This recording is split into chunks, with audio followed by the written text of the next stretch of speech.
লভ্যাংশ দিতে পারেনি অর্ধেকের বেশি ব্যাংক। তাহলে আপনাদের বুঝতে হবে দেশের ব্যাংকগুলোর অবস্থা কতটা করুণ, যেখানে আপনার জীবনের সঞ্চয়ের সম্বলটুকু প্রাণ উজাড় করে জমা রেখেছেন। দেশের অর্থনীতির নারী নক্ষত্র বুঝতে হলে ব্যাংক খাতির ভেতরের খবর জানাটা অত্যন্ত জরুরি। আজ আমরা কথা বলবো ২০২৬ সালের ব্যাংকগুলোর লভ্যাংশ বা ডিভিডেন্ড দেওয়ার হালচাল নিয়ে। আপনারা যারা শেয়ার বাজারে বিনিয়োগ করেন বা ব্যাংকে টাকা রাখেন, তাদের জন্য আজকের এই ভিডিওটি আক্ষরিক অর্থেই চোখ খুলে পাওয়ার মতো। ভিডিওর শুরুতেই আপনাদের একটি কথা বলে রাখি, এই ভিডিওর একেবারে শেষ অংশে আমি আপনাদের ব্যাংক খাতের এমন কিছু গোপন ও গুরুত্বপূর্ণ তথ্য দেব যা আপনারা পূর্বে কখনোই কল্পনাও করতে পারেননি। তাই কোনো অংশ স্কিপ না করে পুরো ভিডিওটি মনোযোগ দিয়ে দেখার অনুরোধ রইল। দর্শক, ২০২৫ সালের জন্য ব্যাংকের লভ্যাংশ বিতরণে এবারও শেষ পর্যন্ত অত্যন্ত কঠোর নীতি অবলম্বন করেছে আমাদের কেন্দ্রীয় ব্যাংক, অর্থাৎ বাংলাদেশ ব্যাংক। এই কঠোর নীতির কারণে দেশের অর্ধেকেরও বেশি ব্যাংক তাদের শেয়ার হোল্ডারদের বা সরকারকে কোনো লভ্যাংশই দিতে পারেনি। সংখ্যাটা শুনলে আপনারা অবাক হবেন। দেশে বর্তমানে পরিচালিত ৫২টি দেশীয় ব্যাংকের মধ্যে মাত্র ১৮টি ব্যাংক এবার লভ্যাংশ দিতে সক্ষম হয়েছে। অন্যদিকে আমাদের পুঁজিবাজারে তালিকাভুক্ত ৩৬টি ব্যাংকের মধ্যে মাত্র ১৬টি ব্যাংক লভ্যাংশ দিতে পেরেছে। বাকিগুলোর অবস্থা আক্ষরিক অর্থেই করুণ। কেন এমনটা হলো?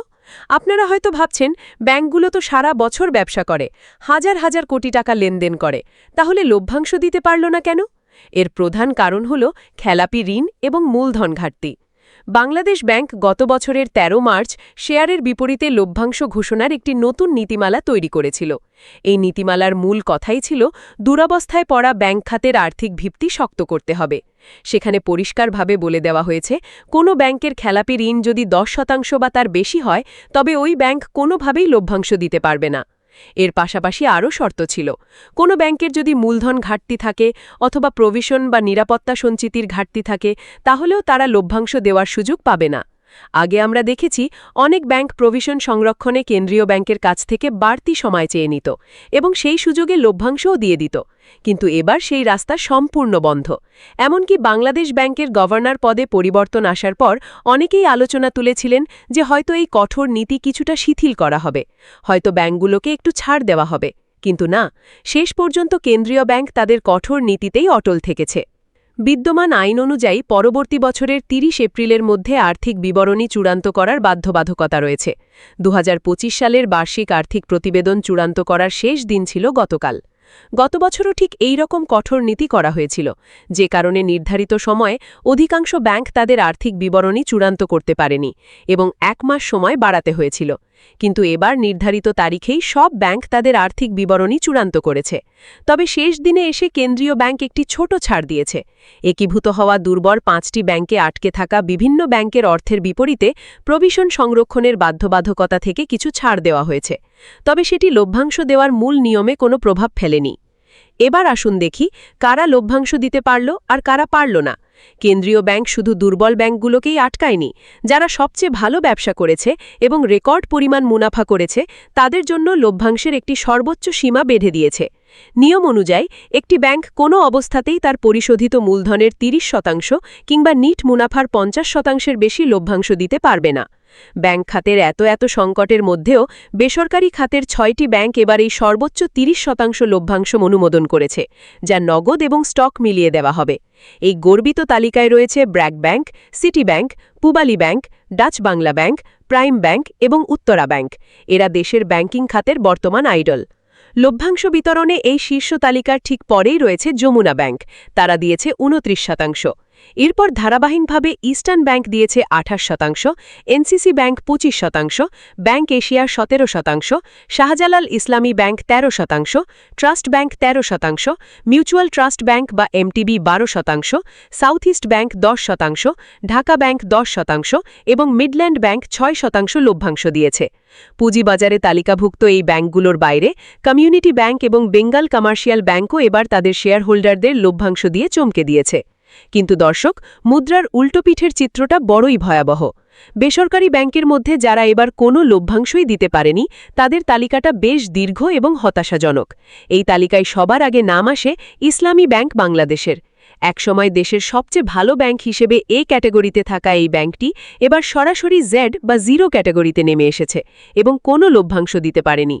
এই লভ্যাংশ দিতে না পারার ব্যর্থতার তালিকায় আরও রয়েছে IFIC, Standard Bank, United Commercial Bank বা UCB, Mercantile Bank, AB Bank, Al Arafah Islami Bank, ICB Islamic Bank, National Bank, NRB, NRBC, One Bank, Premier Bank এবং South Bangla Agriculture and Commerce bank.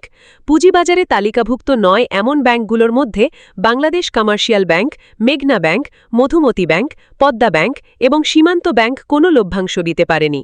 সবচেয়ে আশ্চর্যের বিষয় হল সিটিজেন্স ব্যাংক নিট মুনাফা করলেও তারা কোনো লভ্যাংশ বিতরণ করেনি। বেসরকারি ব্যাংকের অবস্থা তো শুনলেন, এবার সরকারি ব্যাংকের দিকে তাকানো যাক। সরকারি ব্যাংকগুলোর অবস্থা আরও শোচনীয়। রূপালী, সোনালী, জনতা, অগ্রণী, বিডিবিএল, বেসিক, বাংলাদেশ কৃষি ব্যাংক, রাজশাহী কৃষি উন্নয়ন ব্যাংক বা রাকাব এবং প্রবাসী কল্যাণ ব্যাংক, এই সরকারি ব্যাংকগুলোর কেউই এবার সরকারকে এক পয়সাও লভ্যাংশ দিতে পারেনি। জনগণের করের টাকায় চলা এই প্রতিষ্ঠানগুলোর এমন বেহাল দশা সত্যি আমাদের ভাবিয়ে তোলে। দর্শক, আমি ভিডিওর শুরুতে বলেছিলাম ব্যাংক খাতের বর্তমান অবস্থা নিয়ে একটি ভয়াবহ তথ্য আপনাদের দেব। বর্তমানে আমাদের দেশের ২৯টি ব্যাংকের খেলাপি ঋণ ২৯%-এরও ওপরে চলে গেছে। চিন্তা করতে পারেন, এই ২৯টি ব্যাংকের মধ্যে ১৭টি আবার পুঁজিবাজারে তালিকাভুক্ত।